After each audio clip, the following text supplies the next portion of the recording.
Good evening. Thank you all for joining us. Before we get started, I'd like to remind everyone about our meeting format. Tonight's Planning Commission meeting is being held in person and online. Commissioners, Planning Department staff, and members of the public are attending in the Wheat Ridge City Hall or by way of the Zoom platform. Members of the public who are not present and wish to make comments may participate virtually by joining through Zoom, either on a device or by calling in. A Zoom meeting link and a dial-in information can be found on wheatridgespeaks.org. In addition to being online via Zoom, we are also broadcasting this meeting on Channel 8 and wheatridgespeaks.org. When it is time for public comment, and there are several comment periods tonight, those who wish to comment on our Zoom connection, use your raise your hand button. If you are dialing in, press star 9 to raise your hand and star 6 to unmute your phone. If you plan to speak online tonight, please keep background noise to a minimum. If you do not plan to speak, we recommend you simply view the meeting live by watching on Channel 8 or on wheatridgespeaks.org. We appreciate your participation in tonight's meeting. We hope to create a friendly and respectful atmosphere for public dialogue, and we appreciate your help in this process. I would now like to call to order the City of Wheat Ridge Planning Commission for March 21st, 2024. May I please get a roll call of members? Jonathan Shelkey. Here. Krista Holub. Here. Christine Disney. Here. Daniel Gravy is absent tonight. Patrick Quinn. Here. Will Kearns. Here. Michael Moore. Here. Sierra Quinones. Here.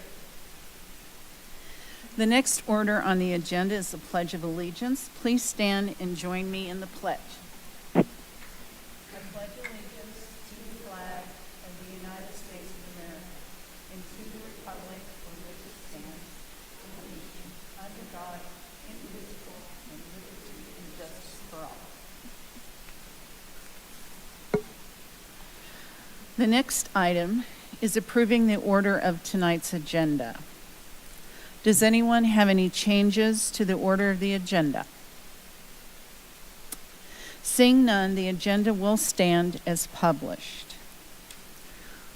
Next, we will vote to approve the minutes for the last meeting. Is there a motion to approve the minutes from February 15th, 2024? Madam Chair, I move to approve the minutes from last meeting. May I get a second? Second. All those in favor, please vote.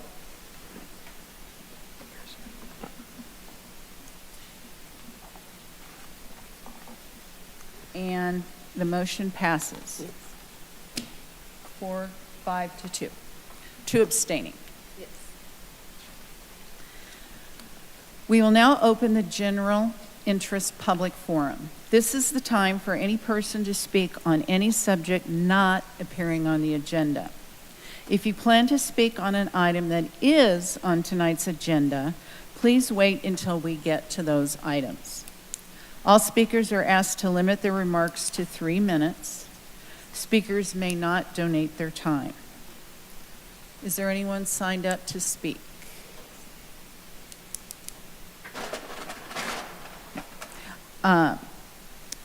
Tammy, is there anyone on Zoom? There is nobody on Zoom. All right. All right, then, seeing that there's no one on Zoom or in the chambers, I will close the public forum.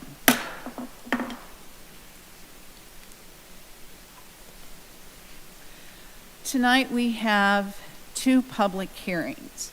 We will take public comment on both items.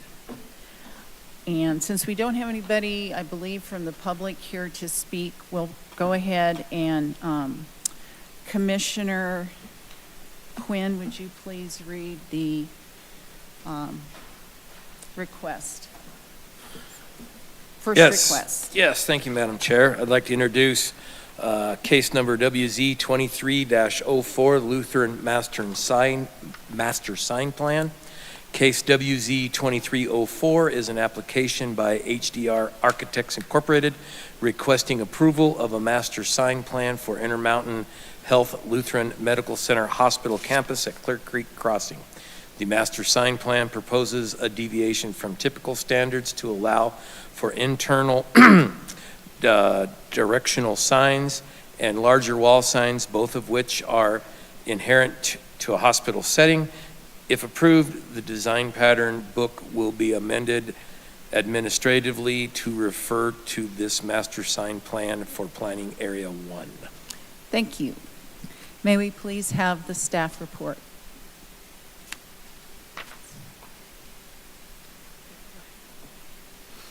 Good evening, Planning Commissioners. My name is Stephanie Stevens, and I'm a senior planner with the Community Development Department with the City of Wheat Ridge. I'm presenting tonight case number WZ 2304, which is a request for approval of a master sign plan for the hospital campus at Clear Creek Crossing, located at 13155 West 40th Avenue.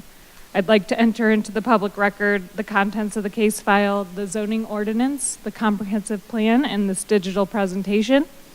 The properties within the City of Wheat Ridge. All appropriate notification and posting requirements have been met, and therefore Planning Commission has jurisdiction to hear this case. This is an aerial of the property on the screen. The site is located within Clear Creek Crossing Master Plan Development and situated northeast of the intersection of West 40th Avenue and Clear Creek Drive. The total lot measures approximately 26.93 acres in size. And here's the current zoning. Clear Creek Crossing was zoned planned mixed-use development in 2018 with a regulating outline development plan, design pattern book, and vision book. These regulatory documents established the allowed uses and development standards for the property, including sign standards. And here is the planning area map from the design pattern book. The site is considered a part of planning area 1 of the planned mixed-use development, and planning area 1 is also called the Mill District, denoting this area as an employment-based sub-district in Clear Creek Crossing. The overall vision for the site along I-70 in the development is to create a medical campus to serve Wheat Ridge residents in the West Metro community. Specific development plans were approved for the hospital in 2021 and the medical office building in 2023. Neither specific development plan included proposed signage because it was understood that a master sign plan would follow. Just to remind of the purpose of a master sign plan is to encourage well-planned, well-designed, unified signage for larger properties while still allowing for identification of individual businesses and buildings. Sign plan can vary from sign code, or in this case, from the design pattern book. And they are essentially like a plan development for signage, and they're approved by Planning Commission and recorded with the county. Not all properties are eligible for a master sign plan. They must be at least 2 acres in size, under unified control, and must be comprised of a commercial, mixed-use, or industrial development. In this case, the property is at least 2 acres in size and under 1 ownership. Sign plans do not change the zoning or permitted uses and do not review site or building design. All other signage proposed on the property will comply with the design pattern book, and they're not represented on this plan. The purpose of the master sign plan is specifically to document and approve deviations from underlying sign requirements. A full analysis of the master sign plan is included in the staff report, but signage is expected to comply with standards that would otherwise apply except as modified by the master sign plan. The master sign plan proposes a deviation from typical standards to allow for internal directional signs and larger wall signs, both of which are inherent to a hospital setting. Now I'll go through the applicant's request. The design pattern book regulates freestanding signs or monument signs, but those standards are intended for retail contexts, to advertise tenants and the Clear Creek Crossing project as a whole. The master sign plan proposes a new category of freestanding signs that better align with the needs of a hospital campus. In the context of this hospital, directional signs are critical to and necessitate a larger size. The master sign plan proposes two types of directional signs, monument style and post and panel, which are described in the table on the screen, and the deviations from the design pattern book are shown here as well. Freestanding sign details with elevations of the directional monument signs I'll show in just a moment, and the new signs are proposed to match each other with concrete bases. So more easily shown in the staff report, but on the screen you can see the locations and elevations of the freestanding signs proposed. So these are the ground monument signs. The design pattern book standards for freestanding signs are limiting for hospital sites, which has multiple buildings with multiple uses, designated parking areas for specific uses, and a designated circulation network for ambulances and emergency vehicles that needs to be clearly signed. The needs of a hospital campus are simply different than the retail center, and the proposed freestanding signs are intended for directional purposes. Setbacks have been incorporated to reduce vehicular and pedestrian conflicts, and freestanding signs will be required to be located outside of site distance requirements. The height and size of the signs is reasonable given the size and scale of the development, and the freestanding signs will unify the campus, which has multiple buildings, and the signs will provide directional guidance that is needed for efficient and safe circulation. This is a interpretation of the wall signage that's proposed here. Wall signs are allowed on building facades that face primary entries or exits, public right-of-way, parking areas, and private streets and drives. Size is limited to 1 square feet per linear foot of the facade to which the sign is affixed, or a 1-to-1 ratio, equating to the maximum sizes per eligible elevation listed on the screen, with no limit on the number of signs so long as size requirements are met. Signs are allowed to project up to 15 inches beyond the wall, and canopy signs are considered wall signs. This master sign plan specifically proposes an increased allowance of wall signs in 4 locations. On the hospital's south elevation, which is containing the primary entrance and visible from I-70 and West 40th Avenue, the parking garage east elevation facing I-70, and the medical office building north and south elevations, which can be seen from Highway 58 and West 40th Avenue. To balance the request for larger signs on the most visible facades, the applicant is proposing to prohibit any signs on other parking garage and medical office building facades that are eligible for signage pursuant to the design pattern book. The proposed wall signs are shown on the master sign plan, sheets 4 and 6. Deviations from the design pattern book are indicated on the table above. And here are the locations and the sample copy of the wall signs proposed. Note the actual copy can vary so long as standards set forth in this master sign plan are met, pertaining to number, size, height, and setbacks in the table that's on sheet 2. Staff finds that while the size allowance is larger than what the code or design pattern book allows, the other restrictions put into place, such as prohibiting signage on other facades that would otherwise be eligible and limiting the number of signs allowed, result in a more visible and cohesive development with minimal overall impact. The hospital use is unique in that it requires a high level of visibility, and the hospital campus is surrounded on 3 sides by major roadways that have a broad range of site visibility. The scale and mass of the buildings is larger than the average, which warrants larger signs, and all signs that are proposed to be larger are within the 50% increase, so they're found to meet the intent and purpose of Section 26708D relating to unification and integration of signage. Overall, staff finds that the master sign plan is cohesive and modestly sized compared to the overall scale of the development, and the additional signs will help customers access and navigate the site. Since Wheat Ridge is not a full-service city, we sent the application on referral to outside agencies, as well as completed an internal review. There were no concerns during the referral process. And before the hearing, the property was posted for 15 days and letters were sent to owners and tenants within a 600-foot radius. This presentation was also available to view on Wheat Ridge Speaks. We did not receive public comments in person, by phone, by email, or on Wheat Ridge Speaks. And with that, it was determined that the site is eligible and the plan promotes well-planned and well-designed cohesive signage.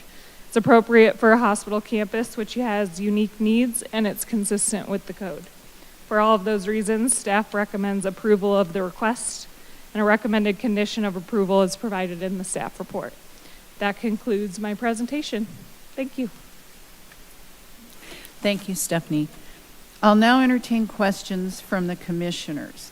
Please remember to refrain from judgment either for or against the request, and please hold your comments of support or concern until after comment. And I'll start with Commissioner Shelkey. I don't have any questions. Commissioner Quinn, Thank you, Madam Chair. No questions at this time. Commissioner Moore. No questions at this time. Thank you. Commissioner Halak, No questions, thank you. Commissioner Quinones. No questions, thank you. Commissioner Carn. Yeah. Sorry. So I'm seeing that there's a 23-foot wide sign on the south elevation, and I would think that a larger sign should be facing east towards I-70. That seems like makes more sense to me, but overall, it looks great. I just would think that you would want people to see the logo a little bit larger from I-70. That's it.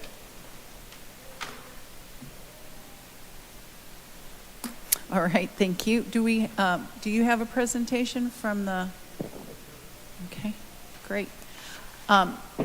Please give us your name, spell it, and your address, please. Yeah, I'm Andy Schwab, SCHWABE. Did you ask for the address? Your address, please. 2365 Willow Lane. Or do you want the address of the site? Your address. Okay. Thank sorry. you. So I'm with HDR, the architect. I'm the project manager on the project, and we are, thank you. I'm representing Intermountain Health on this presentation. Let's see, how do I get this one click? Okay. So what I wanted to just convey with our design is that this is a healthcare campus. And part of the reason that the signage deviation is being requested is that a lot of times when folks come onto a site, they view a hospital as being very large, complex, and confusing. And to try to be able to navigate these sites, they're coming on. They can be they can be overwhelmed, confused. They can become apprehensive as they're coming onto the site, and maybe even be frustrated if they're not able to navigate around the site properly. They are coming with cognitive, physical, and sometimes vision capability challenges. And what the signage is meant to do is really reassure them and provide a means for successfully navigating the site. So when we went about, you had located it earlier. So when we placed this on to the Mill Commercial District part of the Clear Creek Crossing campus, we went about designing this, and we really wanted to set up a design that was a positive experience for all the entities that are going to be coming onto the campus. And it was important to be able to really set up user meetings, have interviews with all the different folks that make up the hospital campus, and be able to make it so that as they come onto the site, that they're having a very, that our design is set up that it helps to shape and control how they're navigating the site, not just from the architecture, but setting up the wayfinding in a successful way. So as we ultimately are designing it, we come out of those meetings putting ourselves in their shoes and creating a design that's going to be hopefully successful in creating that design environment that meets everybody's needs that's coming onto the site. And it's not just the architecture. Again, it's setting up the branding, the wayfinding, and the signage that's going to be successful for this healthcare It's going to be successful for both the hospital function as well as this unique environment for the healthcare setting. So as we start to design the circulation and the plan for the different parking areas, and we're looking at bringing different, we're looking to bring folks off of both 40th Avenue to the south and the Clear Creek Drive to the west. Also understanding you're bringing them off the highways around. We want to be able to start by where does that experience begin for the folks that are arriving on the campus, and understanding that and being able to understand that each of the main decision points, that it's very clear and concise, and the directional signage is relative to where they're ultimately trying to go. And to provide not only signage to get them there, but to do it in an efficient manner that is really, meaningful, getting them there fast, because everybody, different folks have to get there faster than others. We're also looking at the fact that we're bringing multiple groups onto the campus. We're bringing patients, visitors, staff. We're bringing in deliveries, rapid transit. We're bringing, or not rapid transit, just transit is coming onto the site, and then service vehicles. So that is, all that has to mix together, and we've done so by separating some of that flow. And then on top of that, you've got some high intensity deliveries or activities like the unread coming off the east side as the ambulance coming into the ambulance canopy, and separating that from just a general person coming for a patient coming for a checkup from the south or the east. So that's how we've set up everything. What we really want to do with the signage itself is to be able to create a hierarchy of those different, that exterior branding. And that hierarchy is going to be legible, reassuring, and meaningful for somebody who's approaching the campus. They're going to see that brand. They're going to see it from the wall signs to, they're going to see it in the directional ground signs to the canopy sign. So they're approaching the campus, they see it up on the side of the building, they're finding that they're seeing that familiarity, that reassurance of that brand. They're progressing through the site with the directional signage, and then they're getting that sense of, I have arrived at the canopy at my destination. And so what we have felt like we've done through this whole process is really taken some care to try to design all this signage into our overall campus and our plan. And so we are asking for these deviations to the freestanding signs as well as the wall signs. And we thank you for your consideration and hopefully approval. So thank you. Thank you.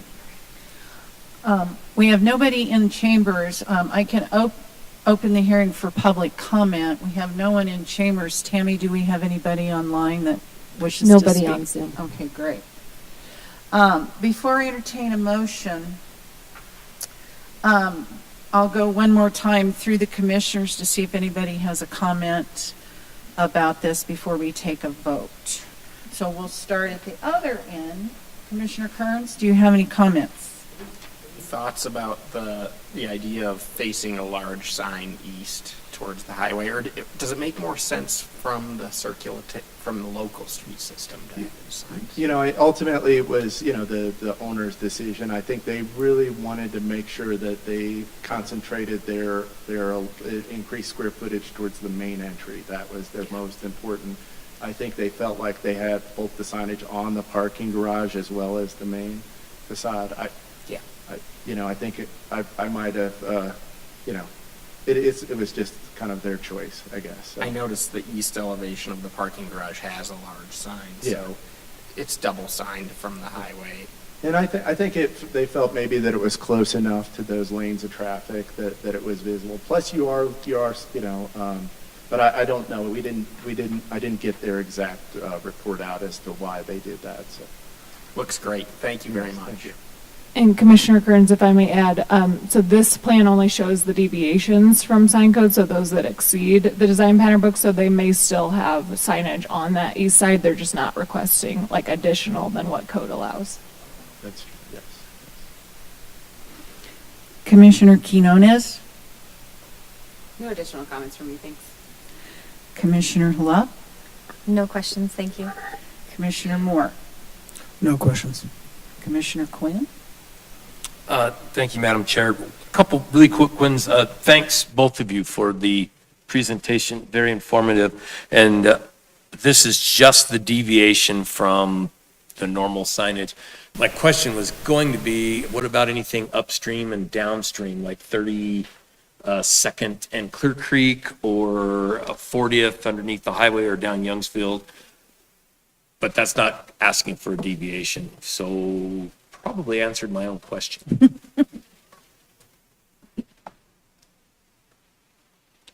Are you finished? Yes, yeah, answered my own question. Commissioner Shelkey? I don't have any questions. All right. Thank you. I will now entertain a motion. Commissioner Quinn? Thank you, Madam Chair. I move to approve case number WZ 23-04, a request for approval of master sign plan on property zoned planned mixed-use development, PMUD, located at 13155 West 40th Avenue for the following reasons. The site is eligible for a master sign plan. The master sign plan promotes well-planned and well-designed signage. The master sign plan is appropriate for a hospital campus, which is a unique land use with a unique signage and wayfinding needs. The master sign plan is consistent with the intent of the sign code and design pattern book and is appropriate for the context of the development.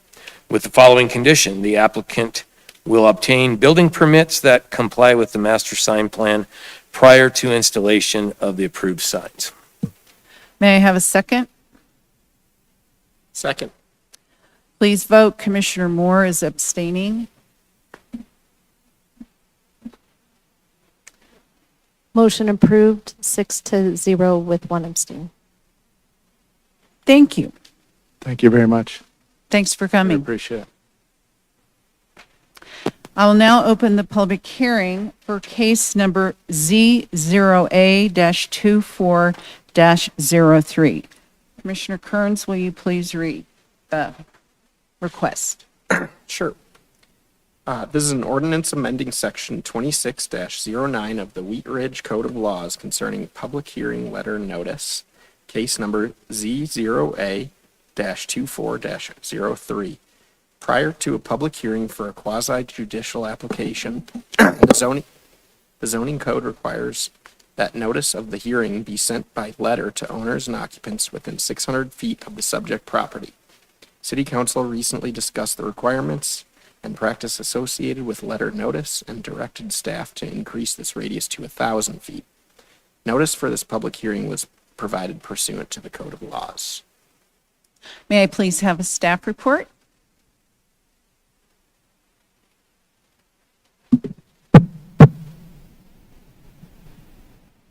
Thank you, Madam Chair and members of the commission. At this time, I would like to enter into the record the contents of the case file and the zoning ordinance. The matter before you this evening, I don't have a presentation per se, but I think I'll be able to answer your questions. I do have one map if I need to pull it up for assistance. The matter before you this evening is consideration of an ordinance to expand the letter notice required for neighborhood meetings for most public hearings from 600 feet to 1,000 feet. The ordinance is a result of a council discussion following a rezone of the Bank of the West property at 44th and Wadsworth. And that was a very small site and was potentially to be integrated into the larger Ives affordable housing site. But at the time that it was rezoned, it was owned by the city. And so the notice went out from the property boundary of that small site. And so there was some concern that the notice did not go far enough out and reach enough people. During a council study session, there was discussion on other alternatives. However, the final direction was simply to expand the radius from 600 feet to 1,000 feet to capture more people within the notice area. So this change will result in approximately twice the number of properties that are noticed, and as a result, twice the number of mailings that go out. And so it was also decided to split the cost of postage with the applicant. And so if this ordinance is approved, the fee schedule would be amended to reflect that change. Right now, the city pays 100% of the postage costs. Also of note, the notice for the Board of Adjustment, because they typically hear mostly variance cases and sometimes rarely, but a temporary use permit, code interpretations. Their noticing requirements would remain the same at 600 feet because typically those are very localized land use cases. And so the draft ordinance is attached in your packet. Staff is recommending that the Planning Commission forward a recommendation of approval to the City Council on this code amendment. And the motion language can be found on page 3 of the staff report. So the city is the applicant, and I am here to answer any questions you might have. Thank you. Commissioner Shelkey? So you mentioned that the cost of the mailings would be shared, right? Correct. And that's a new thing, right? That's correct. How much are we talking about, cost-wise? Do you have any idea?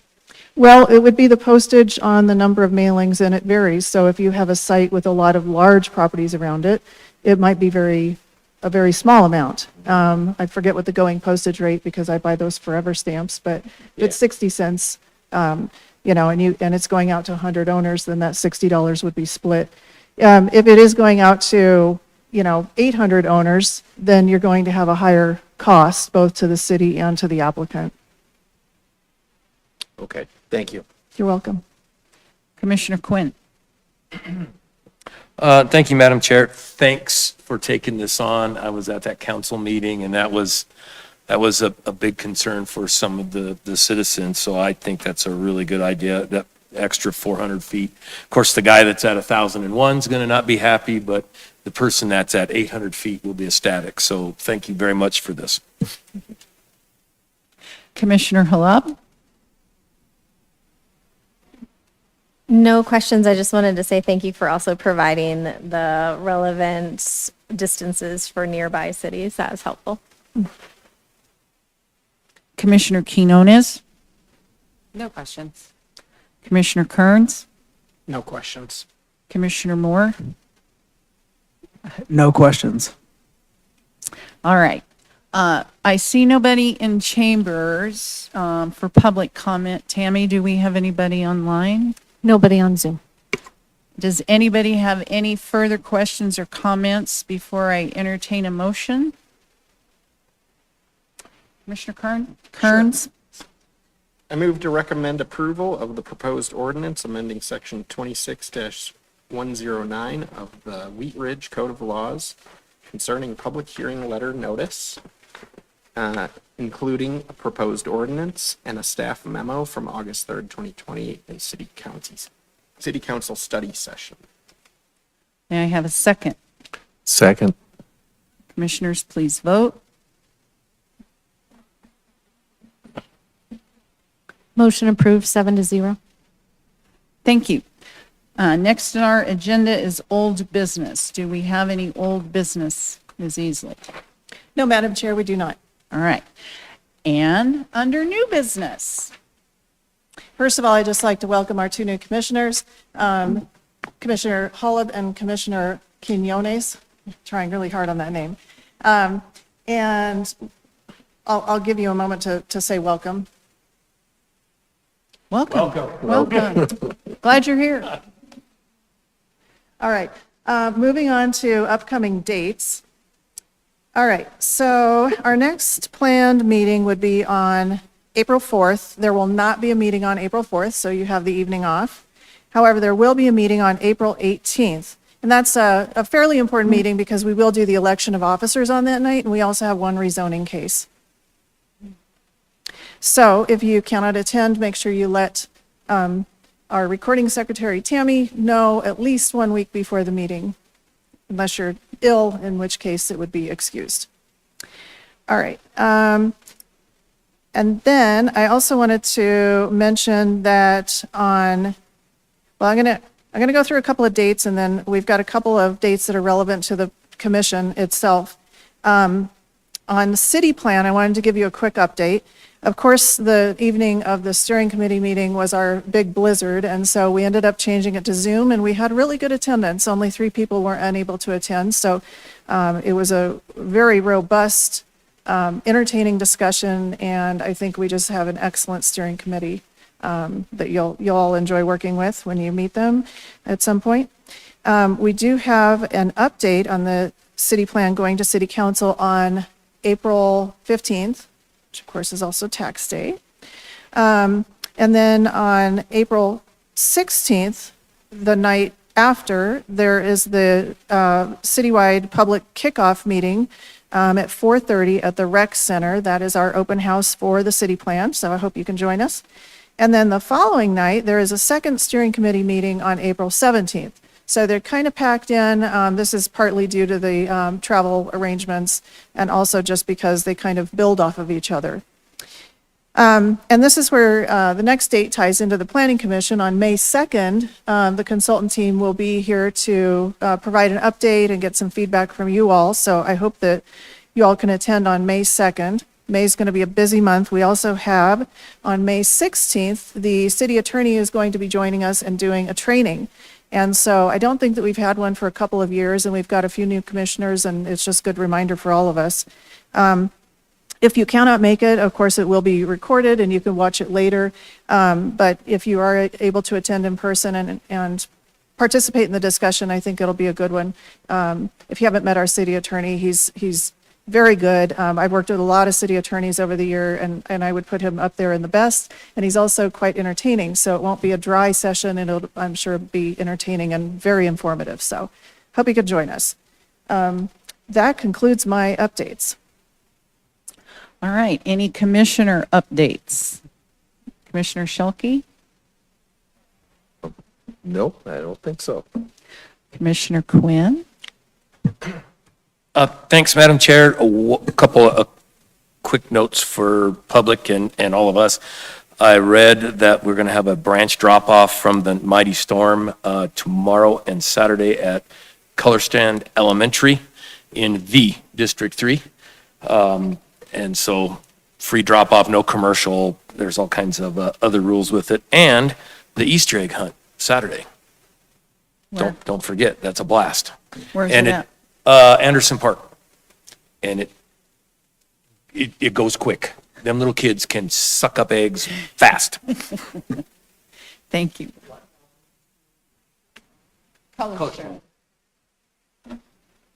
Commissioner Moore? Nothing at this time.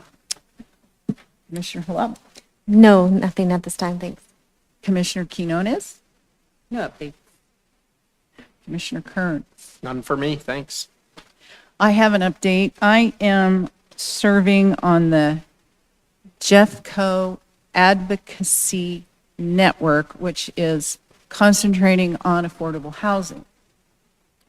And on April 4th, you can all go, Local Works is holding what's called a housing happy hour. And they're going to have representatives from the city and from the Jeffco Advocacy Network explaining to people exactly what is affordable housing, because there's a lot of misconceptions about it. It's free, it's very casual. There's going to be 2 sessions. The first one starts at 5 o'clock. It's at Stylus and Crate. And then those meetings are scheduled to kind of go for like 30 minutes. There'll be a break, and then there'll be a second session after that one. I do believe they will be serving beverages. There might be a little alcohol involved. I'm not sure about that. But it would be good for us to attend, because 5 p.m. on April 4th, because we have affordable housing come before us quite a bit. So I encourage you all to join us, and tell all your friends and family members and associates that may have questions about affordable housing.